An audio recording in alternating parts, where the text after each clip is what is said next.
कल पंजाब के अमृतसर में रावण दहन के वक्त एक दर्दनाक हादसा हो गया, जिसमें 60 से अधिक लोगों की जान चली गई, जबकि 70 से ज्यादा लोग अभी भी घायल हैं।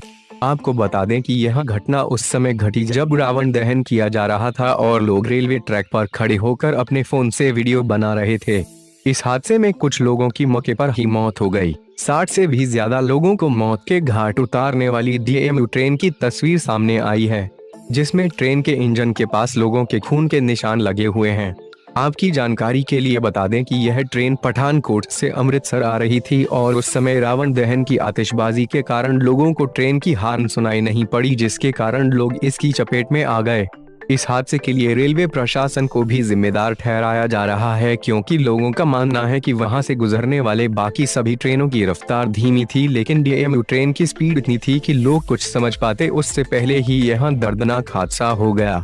इस हादसे के चश्मदीद लोगों ने नवजोत कौर को हादसे का जिम्मेदार ठहराया है, क्योंकि रावण दहन का वक्त 6 बजे तय किया गया था, लेकिन नवजोत कौर 1 घंटे देरी से पहुंची, जिसके कारण यहां पर ट्रेनों की आवाजाही शुरू हो गई और एक बड़ा हादसा हो गया। इस हादसे का जिम्मेदार आप किसे मानते हैं? हमें कमेंट में जरूर बताएं।